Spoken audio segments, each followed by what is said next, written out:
All right, Adam Khan, welcome to the podcast. Thanks for having me. Yeah, of course. Let's just begin. Tell us a little bit about yourself, how you got into politics. Sure. Yeah.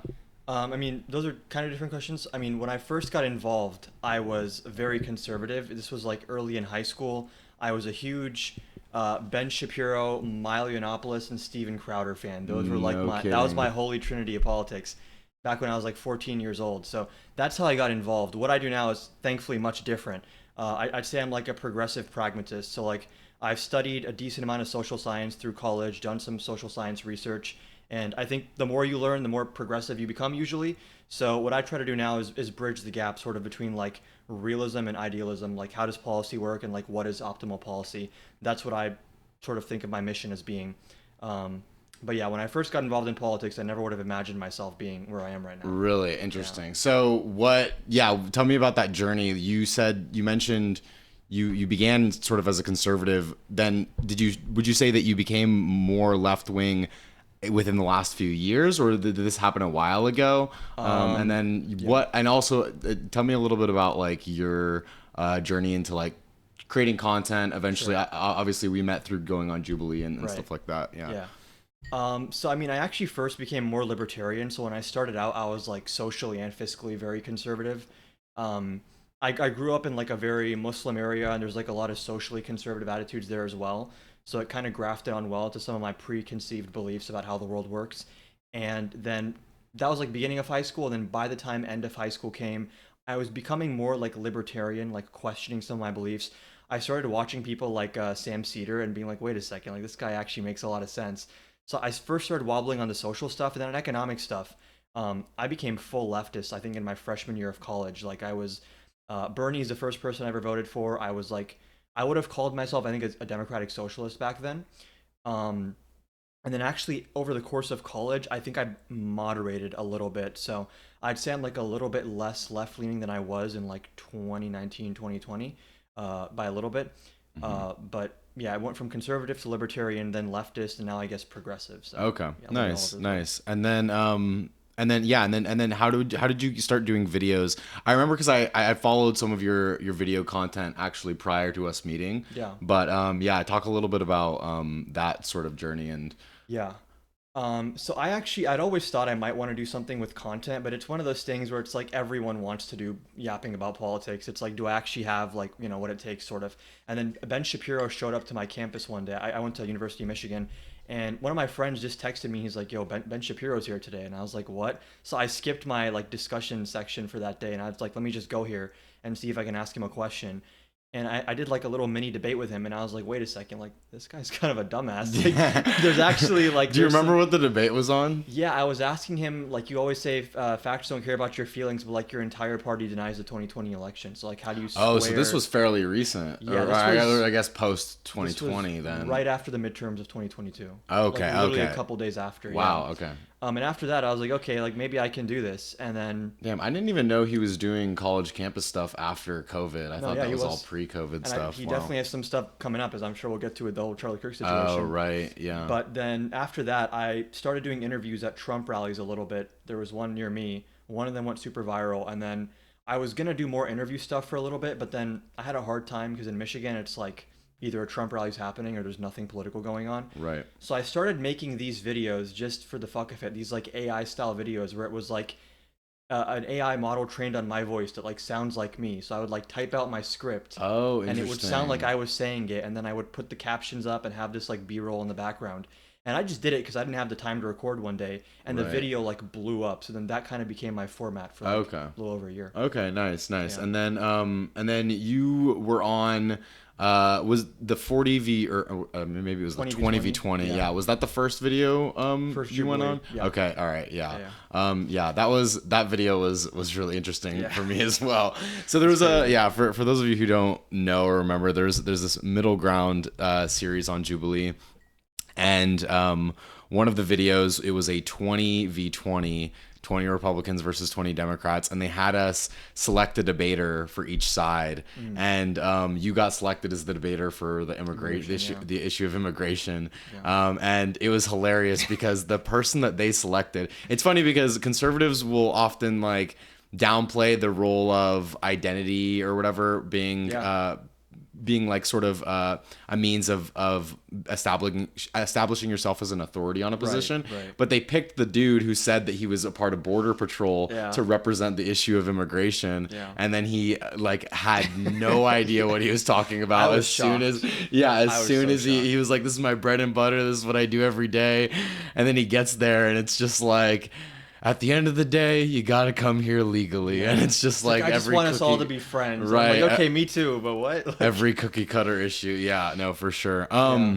So you are in Los Angeles Yes. today because today you and I were supposed to debate Charlie Or Kirk. tomorrow, right? Or Yeah. yeah, I guess tomorrow. Yeah. Yeah, right.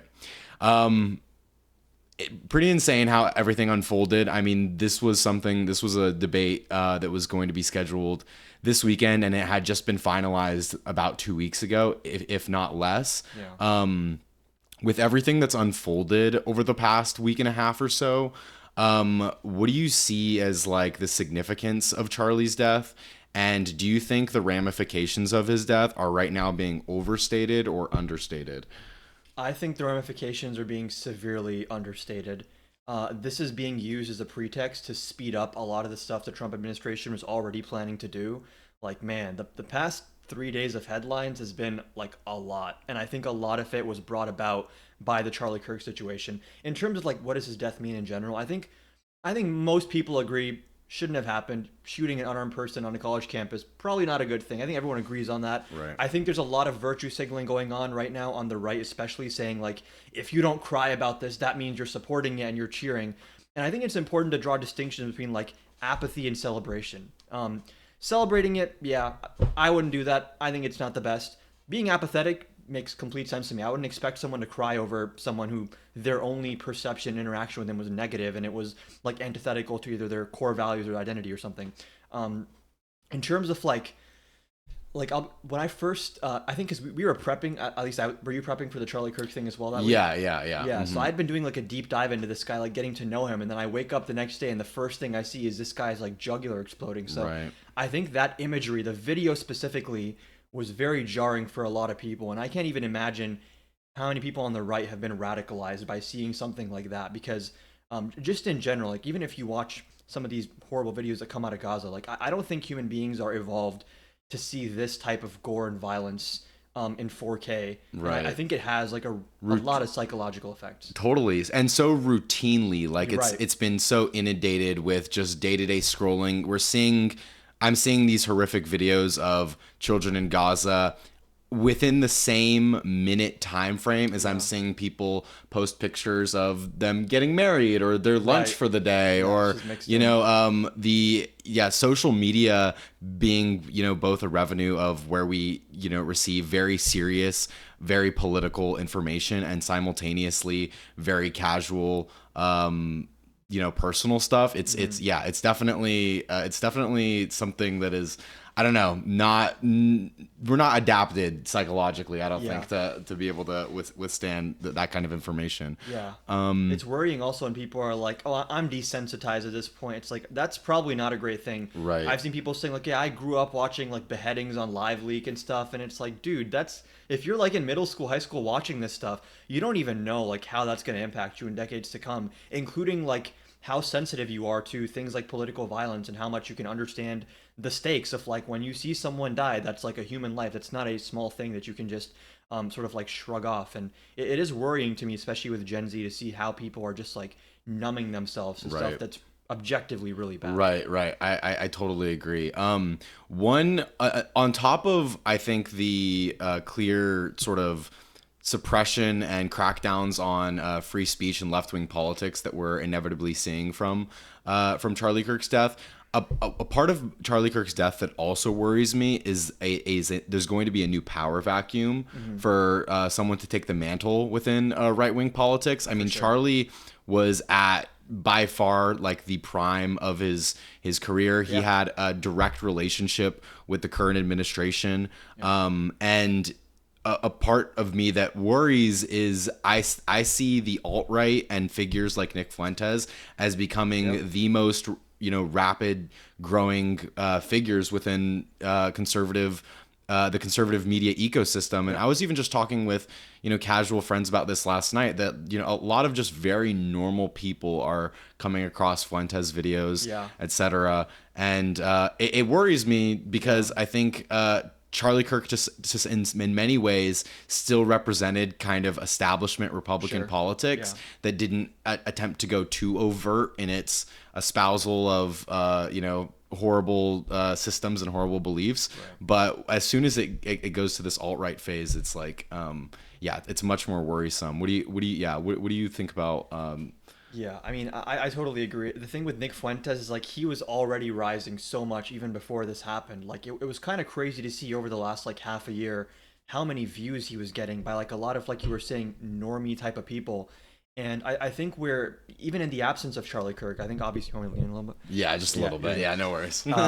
Even in the absence of Charlie Kirk, like there's a separate issue, which is that I think something that the US and Western society kind of took for granted after the progressive era is that we started taking a lot of things just as a given, that like racism is bad, anti-Semitism is bad, sexism is bad. And that just became a given to the point where like people stopped learning about why they're bad. And now a lot of people like Nick Fuentes and just like more extremists in general are picking up on that and challenging those core assumptions.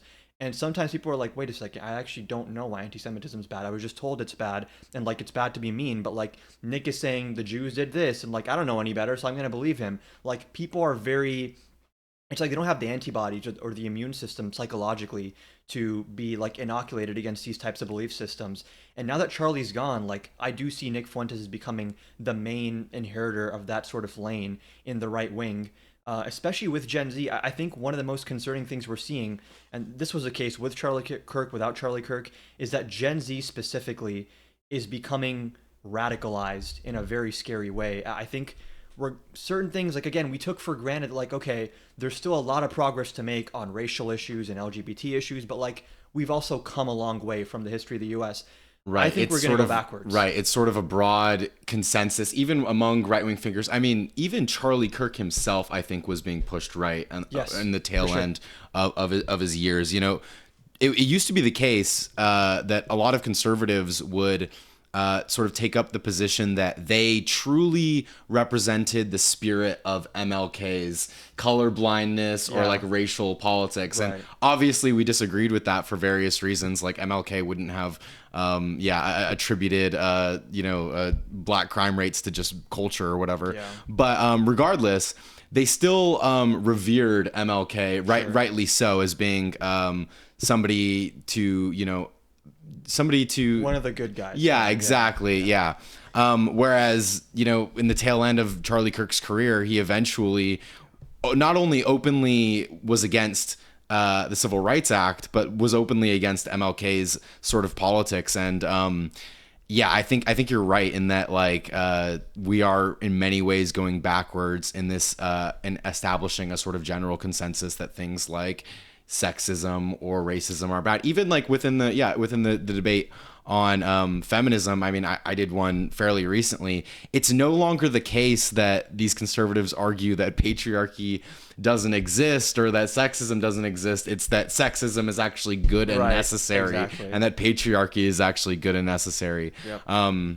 It's definitely disturbing. Yep. Another part of the way that the far right is sort of rising online, I see, is their ability to co-opt new popular messaging and ideology within like left-wing politics. And I think the pro-Palestine movement is a good example of this. For sure. Every time I talk to somebody who's far right, they hit me with the, well, Nick agrees with you on Palestine, right? Yeah, exactly. I'm like, no, he doesn't. Like, it is, he's anti-Israel for a myriad of other reasons. He's not, his concern isn't Palestinian liberation, but he's able to, and even if it's depending on the day, depending on when you're listening to Nick, it'll be something along the lines of like we should, dismantle Israel because the Jews are controlling the world, and it's something incredibly unhinged and like basically just neo-Nazi rhetoric. But other times he's like, wow, I'm just really concerned over the children in Gaza, and it's those are the clips that go viral Yep. online, and that Yep. similarly with people like Tucker Carlson and Candace Owens, I'm seeing a lot of lefties now say things like, well, I kind of agree with them on this Yeah. clip. I kind of agree with them here, and I think that's what's so disturbing is sort of the populist right, so Yeah, to speak. and these people are smart. These like right wing commentators are really good at knowing like how to frame stuff and like what to stay quiet about. So Right. like they bring you in with like it's really sad what's happening in Gaza, and then once you're in, then they start saying like the Jews did it though, and they slowly kind of like reel you in. Like this is how people get radicalized. Is like they see something that is kind of like vaguely makes sense to them. Like, okay, this guy like seems like he makes sense. And then once they start taking for granted this is like a trusted authority, then they become a lot more susceptible to like more dangerous stuff. And one thing that worries me right now is like I think Trump is just like the tip of the iceberg and like how bad right wing authoritarianism can get because like he's building a lot of the framework and machinery right now to do authoritarianism. And then I'm scared like when Gen Z men are like in their 30s and they start like really voting at higher rates, who are they going to elect in a Republican primary? And then who are they going to elect in a general election? I think we really, really are taking for granted that like you can't just openly run a general election and say the Jews did this. I don't know if that's the case in like, or the black people did this, or the women did this, whatever the group is. I don't know if that's the case in like 30, 40 years from now. I really can't Right. confidently say that, which is No, scary. yeah, that is honestly disturbing, and I think that that's a good point because I think that sometimes a lot of the left treats Trump as like a just like uniquely incompetent, uniquely charismatic, and uniquely popular individual within right-wing politics, but Yeah. we have to think of the sort of long-term ramifications of the precedents he's beginning to set. Yeah. And I think that if Trump was a lot younger, the conversation regarding him running for a third term would be much more serious For of a sure. conversation. I think to any extent that like he's not serious about it, it is in all likelihood because of his age. Right. And we're thinking short term in that it's hard to see who in the Republican Party right now is going to take up the mantle of being the new cult of personality. Like, is it going to Right. be, it's not going to be a JD Vance. It's probably not going to be the governor of Florida DeSantis or anyone like this. There's not really that sort of figure within the right. But that's not to say that there can't be, and that Right. the next person isn't going to be so much worse than Donald Trump. Yeah.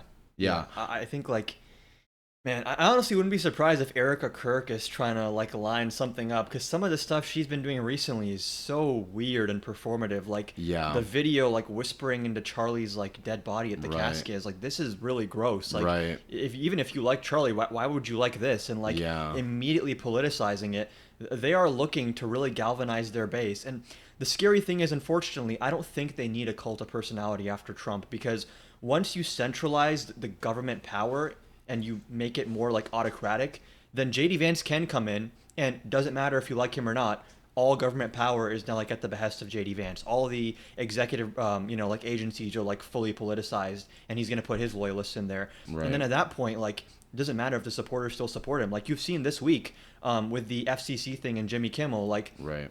Ted Cruz came out yesterday and Ben Shapiro came out yesterday and they're like, wait a second, this is really bad. Yeah. I wouldn't be surprised if over the next 10 years, like 20 to 40%, maybe more of MAGA is like, wait, were we wrong about this? Like, are they actually authoritarian? But by that point, it's like, okay, too little too late because Right. you might realize it now. There's no more election. So what are we going to do? Right. Exactly. Yeah. No. Speaking of Ben Shapiro, we mentioned I think a little bit earlier. Is he's taking the mantle on Turning Point USA? Do you think? It seems like it. A lot of Turning Point people, like the Tucker Carlson, Candace Owens crowd, are like, no, we don't want this Jewish guy taking over. Right, They don't yeah. say that, but they imply it. Right, or just someone who still is like principally with neoconservative Right, and politics. Zionism, Yeah, yeah. exactly. Yeah, and that will be interesting because as we just sort of went over, it seems as though the far right crowd, or rather conservatives broadly speaking, Yeah. are eventually distancing themselves from it. Yeah. Although sometimes I don't know how much of an online phenomenon it is, and invariably I think it always begins as sort of an online phenomenon Right. that seems a lot louder than it is, but the louder it actually gets online, the more it creeps into reality. Right. One thing I did want to go over with you was the state of the economy right now. We're seeing unemployment tick up, inflation is still ticking Yep. up as well. It seems like we're in this period of what is considered stagflation. It's gonna get really bad. Yeah. Yeah. We're seeing some of the worst job growth numbers that we've seen Yep. either since the pandemic or since the 2008 financial collapse. Do you see an impending recession? Is there a way out of this? Yeah. No. I mean, man, it's really bad. So like one thing that I think people are gonna learn the hard way is like when you look at I guess people call it the neoliberal era, sort of like after Reagan, Clinton, Obama, whatever, where it's like there might be some progressive social policy, but like the overarching sort of like structure of society is like geared towards markets Right. and like liberal democracy and all this stuff. And I think everyone agrees, most people agree, like there were major flaws with that system. I think we're going to learn now there were also some things in that system which were good that we didn't sort of like that we took for granted, kind of like the whole thing how we took like racism is bad for granted. And there's one thing which is like there's bad Republican economic policy and there's like Democratic policy, which I think is usually better. But like once you break the tools, we're not just talking now about like tax cuts are bad for the economy, cutting Medicare is bad for the economy. Now it's like, oh, we don't have jobs numbers anymore. Like we Right. don't even know what the inflation rate is. And like once Right. you lose those tools to measure the economy, the Federal Reserve can't set interest rates. They can't do anything. Right. And then like the core framework breaks apart. So like, man, I've been watching Jerome Powell's speeches lately and like he's sweating and like I don't blame him for sweating because what we're seeing right now is like number one, like people aren't getting hired. Like hiring is just down a lot. And then also he's saying like unemployment's ticking up, but like actually not a lot. We have like a what's called a don't hire, don't fire market where like businesses are kind of just frozen. They don't want to let anyone Right. go. They don't want to hire anyone. Right. They're laying people off on the margins for sure. And as that's happening, you have tariff pressures increasing prices on goods, which we haven't even felt that fully yet. We're going to feel that probably within the next 6 to 12 months unless Right. something changes. And then once you're in a position where the labor market's weak and prices are going up because of supply side inflation, the Federal Reserve can only really address demand side inflation by like lowering rates or raising rates. And like now they're in the position where Powell's cutting rates, which is supposed to be done to kind of like boost inflation a bit or get the Right. economy heated up. Right. But he's cutting the rates as supply side is driving prices up. So we're going to Right. see, prices being pushed up by tariffs and by lower rates Right. along with a weak job market. It's just like we're just fucked. Right. It's really bad. No. I'm curious to hear more about. You said you're coming out of this era of neoliberalism. What exactly do you think is it? Is it primarily tariffs that in relationship to Donald Trump's economic policy that is so in opposition to what we took Yeah. for granted in neoliberal politics? The idea of that free trade would be ultimately more beneficial I think for there's the American three economy. sort of wings of it. So one would be the tariffs and the change in like the global trade relationship away from free trade, which there's never really been free trade. Even trade agreements have like certain Right. standards and stuff like that. And there are places for tariffs and subsidies for protectionism and industrial policy. Right. That's not what Trump's doing. He's just doing flat tariffs for no good reason. Right. That affects just trade dynamics, which affects our supply chains. And supply chains have a lot of impact on jobs, cost of production, like margins for businesses, which do impact like what investment decisions they make. The number two I would say is like, not to say there hasn't always been serious capture of political and economic power in the hands of like the top 1%. But now we're seeing like a very explicit type of like oligopolism, which didn't exist in the same way before, where it's like Trump is using the funds from the CHIPS Act to take a stake in Intel with like no input from Congress. Like I honestly like things like a sovereign wealth fund, but like it has to be done through a certain process.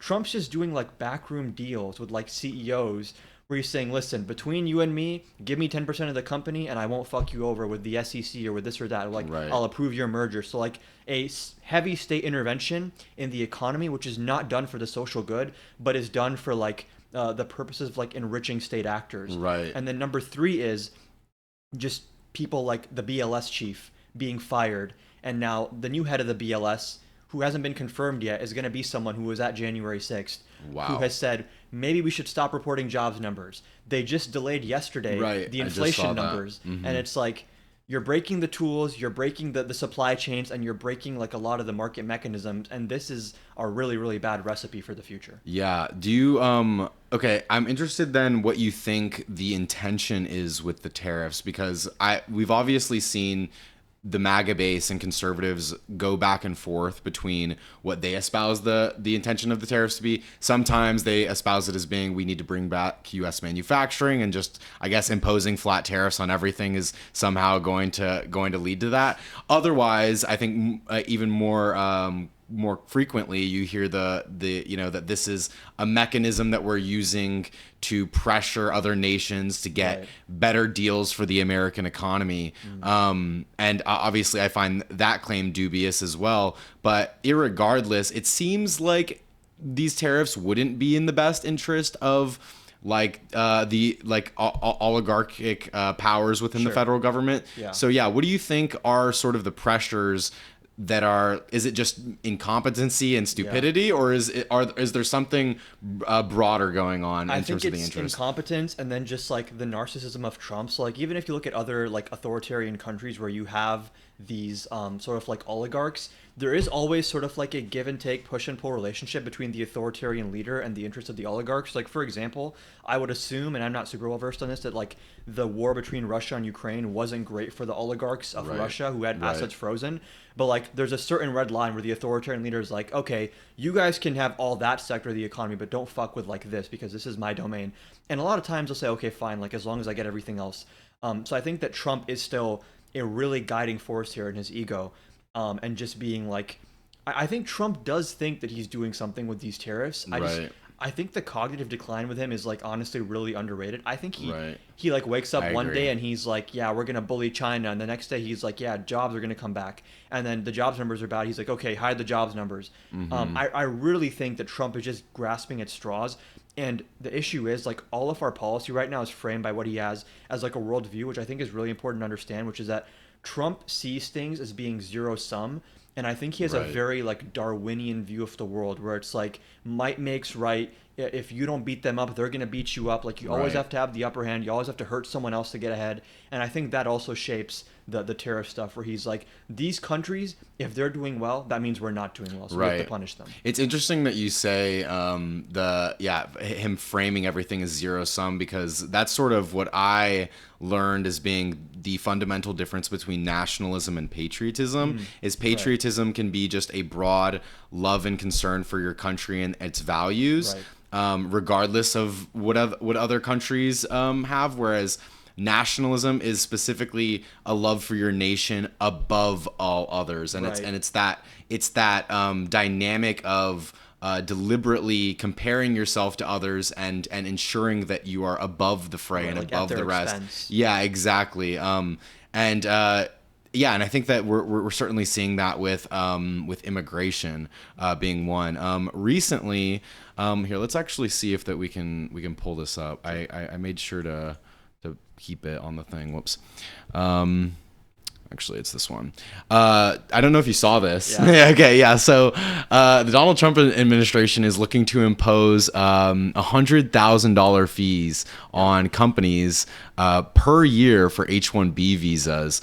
They say that this won't affect people who are already H-1B visa holders. Right. But this in relationship to all of the economic indicators that we're going over, the attempts at mass deportations, which I think you and I both know that like mass deportations are it's essentially a fantasy. Like it's never going to happen. You're never going to get rid of every single person who is here undocumented, who's undocumented. But nonetheless, even when they don't go after certain sectors of the economy, you're still seeing disruption because people are too afraid to even come into work. Yeah. And now, with crackdowns on legal immigration, what do you think? What sort of effect do you think this is going to have? Man, this is the Stephen Miller immigration agenda. I Right. don't think that I think Stephen Miller has been given a lot of free reign on like a lot of different aspects of policy. This is fully his doing. Right. I think that 100,000 is up from the typical 6,000 or something. That I think that used to be the norm for H-1Bs. Wow. So yeah, it's insane. It's pretty much done to just end H-1B visas without ending them. That's like almost what, 20 times? Yeah, Yeah. yeah, it's insane. Yeah, pretty much 20 times. And like the issue is like this is gonna they're already fucking our labor markets with this immigration policy. Jerome Powell's been saying one of the main reasons we have a weak labor market is because immigration has just been cut off. Even legal immigration, people are just scared to come here. Even tourists are scared to come here. Right. Because like, am I gonna get harassed because my tourist visa expired like one day before I left or something? Right. I think this is just indicative of like overall a very nativist, like blood and soil nationalism approach that they have, which they'll say in everything but name that it's kind of like bordering on this like race realism, or like maybe sometimes like Nick Fuentes says like, oh no, I don't have any problem with like black people that were here since slavery, but like no one new can come. So they kind of try to like walk this line of not making it explicitly just based on race. Right. It's very clearly nativist at the very least. And like my issue with this, it shows like people say like, okay, Trump might be doing this stuff, but like he had a mandate. People wanted him to do this. No one really wanted him to do this specifically. Right. Trump ran on like, I'm going to kick the criminals out. That's not even what he's doing. He actually explicitly has instructed ICE, stop going after public safety threats and start going after just a quota system of 3,000 arrests per day. And like the way you do that isn't just that you do this, which this is separate from the quota system, but you go after people that are paying taxes, that are showing up to immigration courts. And one thing I've been looking into recently that like really doesn't sit right with me is there's like sort of two main avenues of deportation. There's like expedited removal, and then there's like standard proceedings. Expedited removal is like if they catch you by the border or you've been here for under 2 years, you have a very quick process of being removed. Mm-hmm. You can claim asylum, they give you an interview, and then if you pass the interview, you get put into like standard proceedings. Standard proceedings are like for asylum seekers, convention against torture, all this stuff. Like if you've been here for like 10 years and you're like a productive member of society, what they're doing is like ICE will literally hide in the stairwell in immigration court and they wait for people to show up, and then they call the immigration judge and they're like, hey, we're dropping the case. There's no case here anymore. Mm-hmm. Then that person's in legal limbo. They actually are turning them from documented to undocumented. The second they walk out, they're being put in cuffs. They're being deported immediately. This is a regime that is trying to take law-abiding immigrants, people that are documented, and make them illegal, make them a nuisance, make them like even this, like this. How does this help anyone? This is hurting our economy. It's a drain on our labor markets. Right, exactly. In terms of making legal immigrants undocumented, I think we've seen that with the administration failing to update or re-update a lot of legal visas for like people, I think from countries like Honduras and like Venezuela, a lot of Latin American countries that were here on temporary visas, but have been here and have had their visas renewed for like the last 20 plus years. And I think it's a good question because I think that part of what my biggest frustration with the Democratic Party is they have a very unclear position on immigration. It's not clearly defined, and they've almost allowed the right to define the terms of where the debate is. And if you ask someone from within conservative politics, they'll tell you that the Democratic Party, their position is open borders, or that even like ideas like great replacement theory have been mainstreamed by people like Elon Musk, so they'll even go in so far as to say that they're pro open borders specifically to gain votes, and or to replace white people, depending on how far down you are on the far right rabbit hole. But just going back on like the Democratic Party, I do think that like this issue to me seems like an issue in which if you frame it the right way to the American people, they will see immigrants as human beings, because it's not like the average American is being impacted in their day-to-day life by an undocumented immigrant. If anything, more people, without even realizing it, have undocumented immigrants in their neighborhood, working at their local restaurant, etc., and are more a part of their general community that actually, upholds everything and is, part of the glue in the fabric of their society. So it's not as much of like a tangible salient issue as as people realize materially. And so the name of the game really is political framing. And the Democratic Party has just like allowed the terms to be set by the right for too long. Yeah, I totally agree. I think this was like a big issue in 2024 where like was there some sort of crisis with the immigration system? Yes, but you don't address that in the Republican framing of open borders. The crisis is that our asylum system is like underfunded and understaffed. So when more people are showing up to the border to seek asylum, the way you address that is more asylum judges, like Right. speed track speed up the pathway to get your case heard quickly. And then if you don't have a valid asylum claim, sure, you get deported. I don't think anyone has an issue with that. I think oftentimes Republicans set up this false dichotomy between either we can have an efficient system or we can have a humane system. But you can have both of those at the same time. Right. And Democrats fell into the Republican zero-sum framing of immigration because you had places like New York, these quote-unquote sanctuary cities where immigrants are staying in luxury hotels, which that whole story is so misrepresented. And instead of saying, hey, we should help get these people work permits so they're not just like a drain, quote unquote, on our public resources and help get their cases heard quicker. And instead, it's like, yeah, we have to deport them. And it's like, no, people that are more moderate, that are saying they're upset about illegal immigration in the 2024 campaign cycle, they don't mean it, I think, in the same way that like the far right people mean it. But if the far right people are getting to define the frame, like you're saying, and the Democrats accept that frame, Right. then those people become more right wing in their sort of like approach to immigration. One thing that's like I think makes me optimistic though is like the polling on this.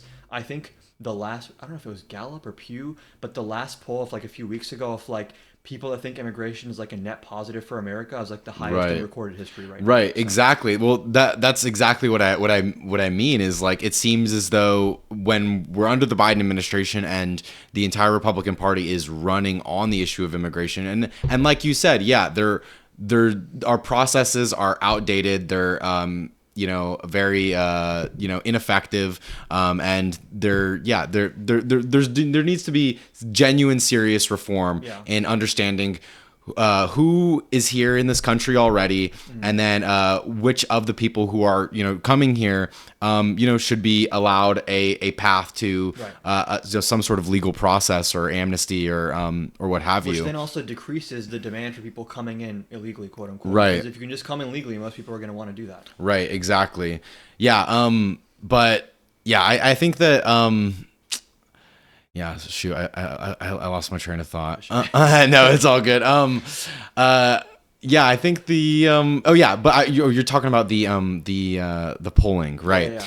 So yeah, I think because the Republicans successfully ran on that issue, because I don't think they really had much else to speak of Yeah. during the Biden administration, it became sort of a large concern for the American public outside of, I guess, inflation, Right. obviously, Those are the top two, the economy.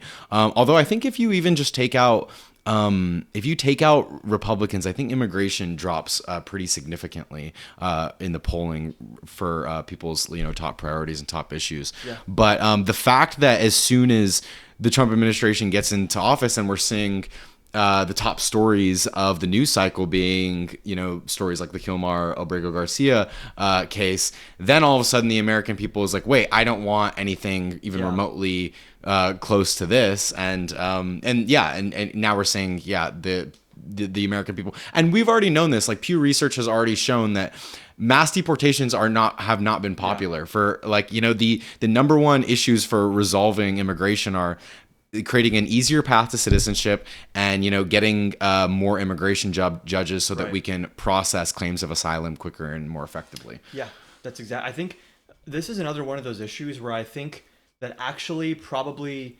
70% plus of Americans agree on the substance. Right. But politics, I think we're learning the hard way, is like usually more about framing than substance. I actually, this is a sort of common thing that people sometimes even on the left will say that like policy wins elections. I'm like fully pessimistic on that. I think policy barely matters at all in elections. It is literally all vibes, framing, and communication. If you have those three things down, your policy can be complete dog shit like Trump's was, and you'll win the popular vote. Right. I completely agree. I think people underestimate just to the extent to which that voters are not ideological. Yeah.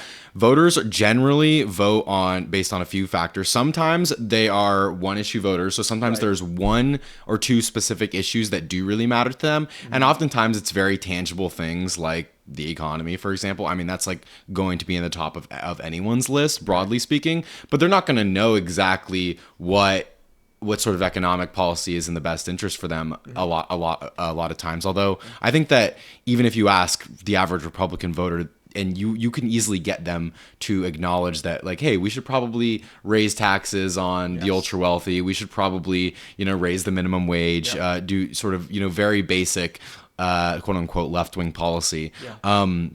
But yeah, I think that more often than not, it's actually the individual candidate themselves, Yeah.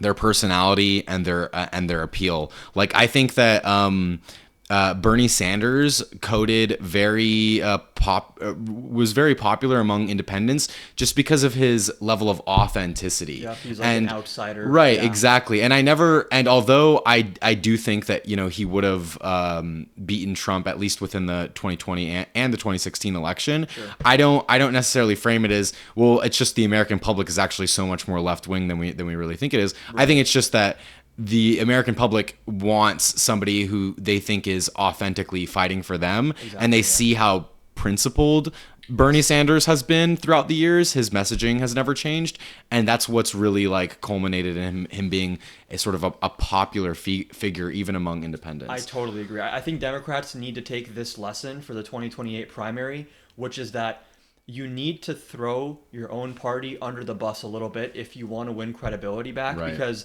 and actually your party gets stronger from that. So like if you look at the 2016 primary, Trump like destroyed the establishment Republican Party. He destroyed Ted Cruz, Marco Rubio, like Little Jeb, all this stuff, or like low energy Jeb. And you'd think their careers are destroyed, but Marco Rubio is now Secretary of State. Right. And the Republican Party Yeah. actually became stronger as a result of Trump, quote unquote, destroying it and destroying the old guard, because people really resonate with you saying, hey, my own team kind of sucks, actually.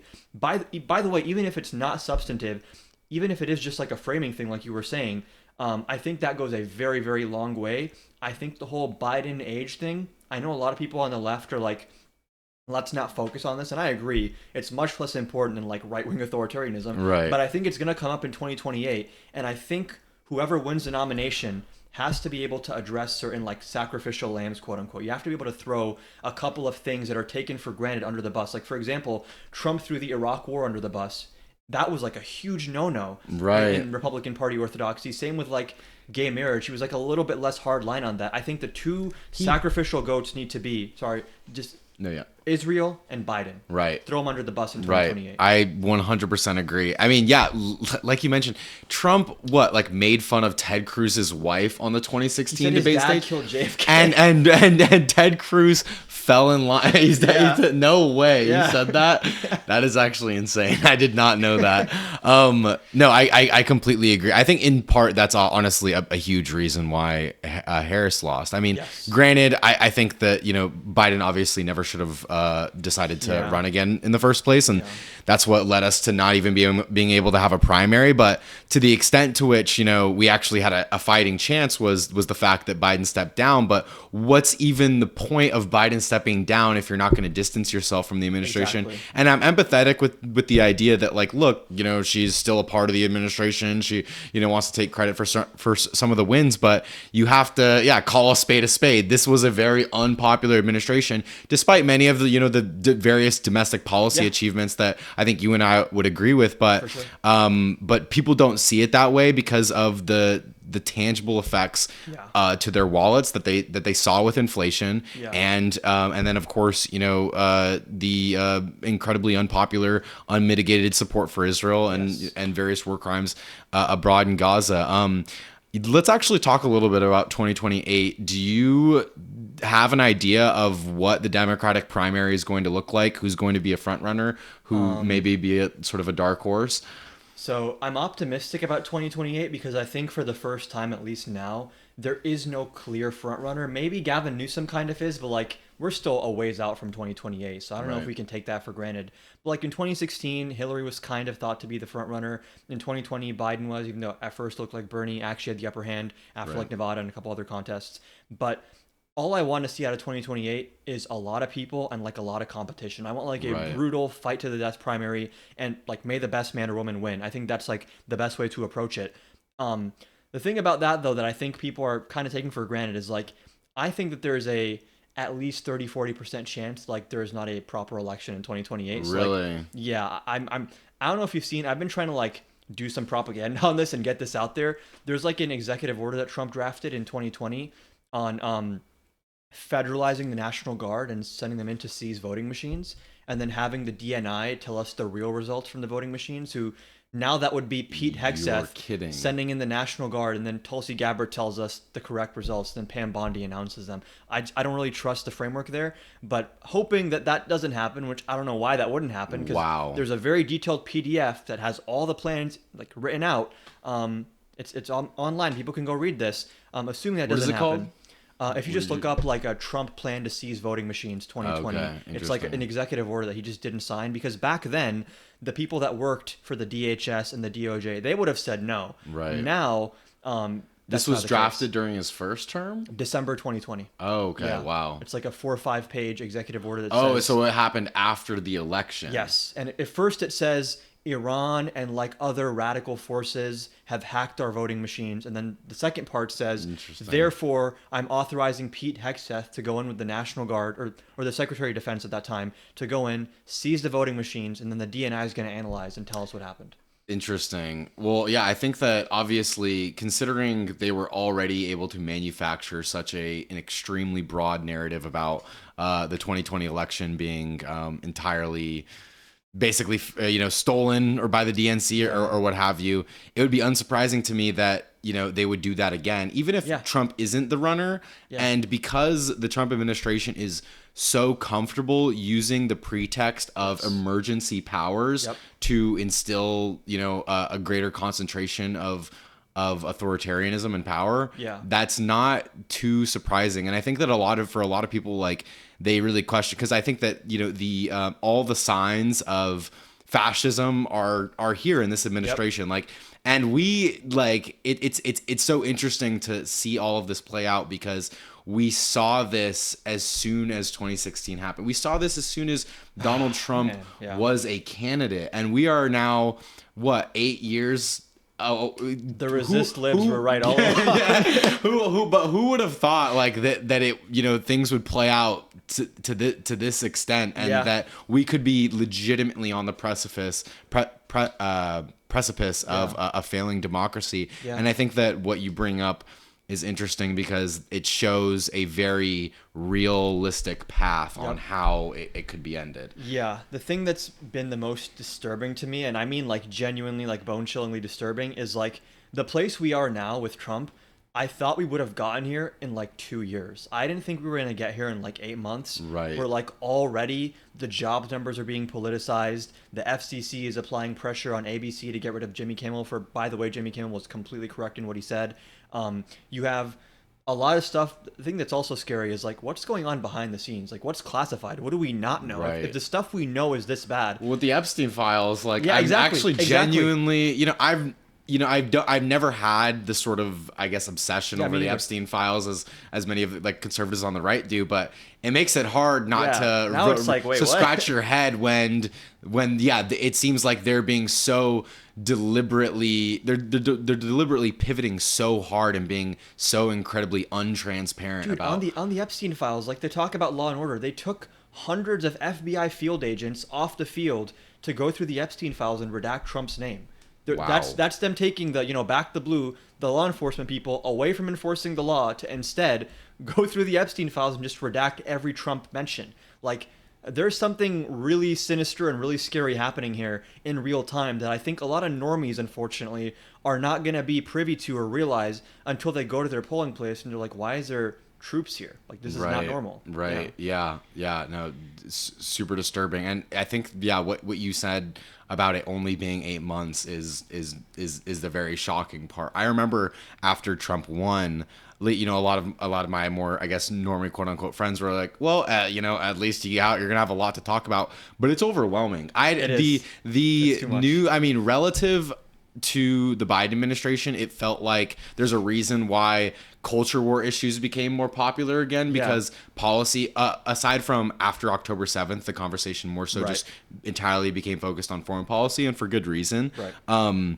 But what we saw, like, throughout that administration, yeah, it was more so culture war talking points, whereas I cannot simply keep up with the sheer amount of executive orders alone Record-breaking speed, record breaking, and the fact that this is not even a fourth of the way there is Yeah. what is And quite disturbing. And one thing that I think people are starting to notice is like the rate of change is increasing as time goes on. So like the first 3 months of Trump versus the next 3 months versus the next 3 months, each of those periods it's like faster and faster and faster. And that's because like I think it's pretty clear that Trump had at least two phases to what the second term was going to be. Phase one is just establish all the tools, which means put loyalists in every executive agency, which is usually apolitical, and then replace all the career bureaucrats with Trump loyalists. You see this happening even at ICE, where a lot of career ICE people are being laid off and being replaced by these really weird, like Trump sycophants. Like there's ICE agents wearing gold badges in the shape of Trump's head now. Like What the fuck? the people joining ICE are not just carrying out weird directives, they personally love the mission, which makes it scarier. Right. So now he's established all these sort of like centers of power, the FCC, ICE, the DHS, the DOJ, all these branches of executive power. Now that those are established and consolidated and there's no more checks and balances within the executive branch, now he's moving on to phase two, I think since September started, which is how do I use these as quickly and as harshly as possible? Which is why, I don't know if you saw Trump's press conference yesterday, where he said, if the news media is 97% bad about me, I think that's illegal. Right. He just said that's illegal. Did you see the video of those protesters that came up to him at the restaurant and they were like, free Palestine, Trump is the Hitler of our time. They were like chanting at him. Yeah. Mm-hmm. He just said that those specific protesters, he's telling Pam Bondi to look into criminal RICO charges against them because they're paid like George Soros agitators. What? He's going after like the Ford Foundation, which is like an NGO that gives out like grants to poor people, and he wants to label them a terror organization. Oh my So like God. this is getting to like a place where it's like even the Ben Shapiro's and Ted Cruz's are like shit. Like this Yeah, is this is fascism. yeah. This is exceeding unprecedented levels of Yeah, exactly. authoritarianism, and the Palestine movement, I think, in many ways is sort of the is sort of laying the groundwork on how they're doing crackdowns of free speech, Mahmoud and Khalil. exactly, and I think with Ozturk as well, but Yeah. with Khalil, they just it seems like I think they just ordered a deportation. It's going Yeah. to go through another it's in appeals court court, still, yeah. but it's very obvious that it's simply for organizing and protesting on behalf of Yeah. Palestinian rights. And I was having a debate about this a couple days ago. I was debating about I think that Donald Trump is clearly anti-free speech for all of the various reasons that you just mentioned. On top of like even like prior, back during his first term, he floated things like getting rid of someone's citizenship because they burned Yeah. the American flag, which is just outright insane. It's insane that he can just float these things and they are just like they vanish within the whirlwind Yeah. of various news cycles and other crazy things he has to say. But beyond that, yeah, I think the crackdowns on pro-Palestine advocates and organizers Yeah. are laying the foundation. And the person that I was arguing with, this like Trump supporter, they asked me, and they're like, well, why does everything revolve around Palestine? And I was like, that's actually a good question, but I think a part of what the issue of Palestine teaches us is that it's really easy for them to almost test means of crackdowns and means of pushing authoritarianism more and on more, this yeah. issue that they can effectively frame to the average the average citizen within the public is just like being anti-terrorism or national security purposes. And yeah, and even with the Israeli spyware technology that now ICE is using as a means to find and violently deport people, it's like these issues are interrelated. Yeah, but it's disturbing. I think I'm pretty black pilled, unfortunately, on where everything is with as it relates to Gaza. I mean, yeah, man, yeah, it's tough. I've been doing more research into it, especially over the last few months, into like really specifically like what's going on the ground, and like right, like the stuff happening at the GHF sites is so fucking insane that like you have to first of all walk multiple kilometers through an active war zone, and then you get to the distribution site and there's barely any food, and then on top of that now you have like IDF soldiers and American contractors right, that are coming to media saying like, yeah, our superiors told us shoot the civilians. right, Like it's like so out there now. There's not right, even this false pretext anymore. right. They just say like, yeah, crowd control, shoot the civilians in the head. And then there's also like this was really bone chilling to me, and like this made my like stomach drop when I read this, even though it's like not super recent.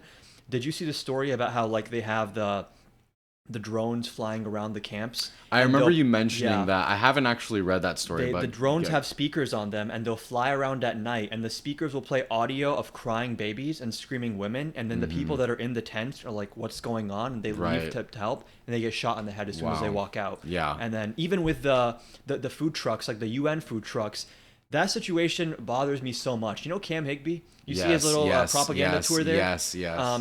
So he goes there and he goes, listen, libs, why is there so much food behind me if there's starvation in Gaza? That situation, the nuance is so important to understand there. So that's a pickup site where UN food trucks are supposed to come get the food and then take it to the actual distribution sites. There's multiple issues there. When those UN food trucks pick up the food and go, they're raided by gangs, not by Hamas, Right. by gangs that are Right. funded and armed by Israel, like the popular forces. Oh, interesting. They are Yeah. literally given weapons by Israel, and they're allowed to, operate in areas where anyone else would be shot dead immediately, but they're Right. allowed to operate there. They then raid these trucks and sell the food on the black market, and then Right. Israel blames Hamas for it. Right. The funny thing is, these trucks from the UN didn't used to get raided before because the Gazan police were protecting them. Then Israel kills all the Gazan police because they're Hamas, and then sends their own gangs to loot the trucks. It's like, this is fully manufactured starvation. Right, exactly. It's so purposeful. And it's all done under the auspice with the with the idea that there is plausible deniability. Yeah. Right. It's like, well, no, we actually have a foundation that Israel. You hear this a lot, that Israel is going above and beyond by providing or distributing aid to the Gaza Strip, despite it obviously being the occupying party and therefore responsible for ensuring that aid isn't blocked, which we saw the immediate effect of as soon as Israel unilaterally violated the ceasefire, I think back in March. But to me, it's really obvious to me that Israel is engaging in a way in which they want to systematically decimate the Gaza Strip to ensure that it is the conditions for life are unlivable, basically, and that they've already touted support for Donald Trump's ethnic cleansing proposal of ensuring that there's a forced migration outside of the Gaza Strip. And I think their biggest obstacle right now is just finding a nation that is going to be willing to take upwards of 2 million people. Right.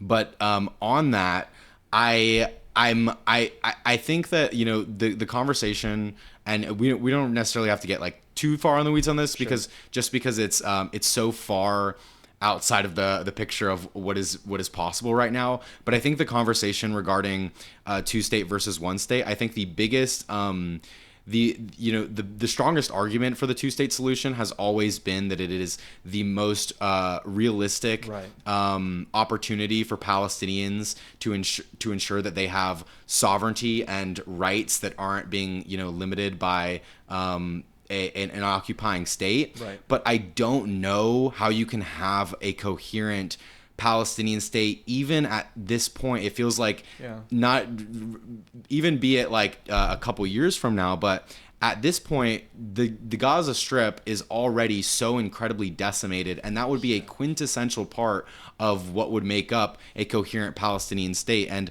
and so that's why I think, at this point, it Israel in some ways is prioritizing short-term gains, Yes. which may long-term lead to it invariably needing to basically accept all of the Palestinians as equal citizens within their borders. This is the thing. Like, even if you ignore every moral question and you say, like, okay, is this even in the best interest of Israel? No, everyone hates Israel now. Right. Like, how is this in the best interest? Right. And like, I agree with you on the two-state thing. I think you can probably have some combination of both. Like, first you establish two things, and then you have a process to like integrate them. That makes sense to me. Or local governance, but Exactly. like all under Yeah. one state. Yeah.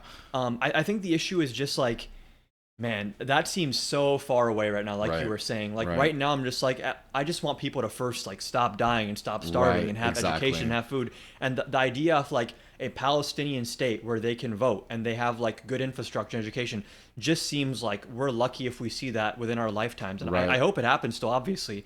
But even with the two-state thing or even a one-state thing, the issue is like you also just need to really change the governance in Israel and across the board some of the attitudes, because if we want to have a one-state solution, there needs to be some process of like the people's coming together and reconciling and the violent bad faith actors being removed from that situation altogether. And like the way we see how Israel operates, like they would sabotage a two-state solution. Right. Netanyahu has sabotaged every single peace process. He brags about it. And Yeah. but I think kind of back on our earlier point, like this does need to be a litmus test question in 2028. Yes. We need to make this issue partisan, right? It has been bipartisan for too long to have unmitigated support for Israel that essentially without conditions. And we need to ensure that that's no longer the case, that if you want to continue having that sort of relationship with Israel, you're better found within, right-wing conservative circles. And then ideally, although I still, of course, worry that about the sincerity of anti-Israel sentiment on the right, because a lot of times it is genuinely rooted in anti-Semitism. Yeah. But ideally that there is, at the very least, some back and forth within that conversation. I mean, we've seen even Marjorie Taylor Greene came out and called it a genocide even before someone like Bernie Sanders, which is pretty surprising. But I think that domestic policy within the United States needs to change. What do you think from a policy level the United States can do to wield any sort of positive influence, in favor of the Palestinian rights? I think the conversation right now, people talk about like we have to cut off weapons. I think we need to impose sanctions on the state of Israel. Right. And I agree. I don't think that is going to be as far outside of the Overton window as people think come 2028. Right. All the polling I've seen is like upwards of 90% of Democrats kind of agree that like this is a genocide and like we shouldn't be funding it. I have a hard time imagining someone standing on the 2028 debate stage and then calling out the genocide and saying we should sanction Israel and not getting like thunderous applause. Right. And building that sort of like grassroots connection with the voters to the point where I honestly think we don't even necessarily have to actively make it a litmus test. I'm hopeful that like if you want to win the primary, you're going to have to become more critical of Israel. You think that basically the support within the Democratic base is already there. Yeah. That like if the elections were even held today, I mean, if anything, I think the election of Zoran Mamdani is a complete and didn't you win like testament literally to Jewish that. voters, Yes. destroying every narrative about him being Yes, anti-Semitic? not only one Jewish voters, and I think a lot of people rightly point out that like his focus on affordability is what led him, is what essentially led his campaign, and the pro-Palestine sentiment just wasn't a detriment to him. But if you look, and I talked about this with Mason when he was here, we went over a recent poll that actually broke down Mamdani compared to Cuomo, compared to Adams on the issues, and on the issue of Israel-Palestine, which granted I think is like wild that they're asking New York City mayoral candidates about their stance, or rather who voters would trust more on the issue. Right. But Mamdani not only led in the issue of Israel-Palestine, but led it even more so than other issues. Oh, wow. Which shows to me that like it is in Yeah. some ways just his I don't give a fuck attitude, in that he actually believes what he's saying. You can tell, and it's the sincerity of, Yes. similar to what we were mentioning earlier, that goes so much further with a candidate than what their actual positions are. Yeah, you know? and he's so rhetorically gifted at diffusing the typical attack lines. Like, I loved when he was asked, like, does Israel have the right to exist? And he's like, it has the right to exist as a state with equal rights. Right, How are you exactly. supposed to go against Right, that? Like, call right. someone anti-Semitic for that? Like, Right. it's crazy how, like, yeah, I think like that messaging is going to be really helpful in 2028, because the first move is going to be, you hate Jews, you want to destroy the state of Israel. It's like, Right. no, I can say that I want people in Israel to be safe, but then that's not mutually exclusive with saying the people of Gaza should not be genocided. Right. The people that are doing the genocide should be held accountable and sanctioned. Right. And that also, like, they can also live in peace and Right, safety exactly. and security. Yeah. And him even going so far as to say that that Netanyahu would be arrested if he ever came to New York. based. That actually excites me, because Yeah. the fact that Netanyahu apparently has been to the United States since the Trump administration, like more times within a short period of time than he ever has. Oh, wow. Been. Yeah. So, which honestly isn't too surprising. Beyond, let's talk a little bit more actually about Donald Trump's foreign policy, because the biggest line that we heard was that the Trump administration is going to be the no new wars administration, and then not only are we seeing Israel, get a blank check to do free reign, even more so than what they were offered under the Biden administration. Yeah. I do think that Biden is a very committed ideological Zionist, Sure. but beyond that, we're also seeing the United States going so far as to engage in airstrikes on Iran during rounds of negotiations, which Yeah. it's wild to me that, Iran would even consider stepping back into negotiations, considering we unilaterally withdrew from the last agreement. Exactly, yeah. And then on top of that, we're still funding Ukraine, and of course, you and I would agree with that. Still agree with that policy broadly, but Sure. the right made it seem as though as soon as Donald Trump gets into office, Putin's going to concede, or we're just going to withdraw all funding from Ukraine. And Yeah. we've just seen the complete opposite. I think that like his pick as Marco Rubio as Secretary of State shows that it was the anti-war, sentiment was always, incredibly insincere. Yeah, I think, man, it's so crazy how much Putin has embarrassed the fuck out of Trump over the last 8 months. Like, Right. he came in with this naive idea, like, Putin loves me so much, I'm gonna dap him up and he's just gonna end the war immediately. Like, he thought that's what was gonna happen. Right. And like the recent summit he did in Alaska with him, I think was like the clearest indication that he is so in over his head, specifically in that conflict, because he comes back from the summit and he says, oh, Putin agreed to having quote unquote NATO style security guarantees with Ukraine, where like we can have troops in Ukraine to defend the remaining territory. And everyone's like, oh, that's pretty solid concession, actually. Yeah.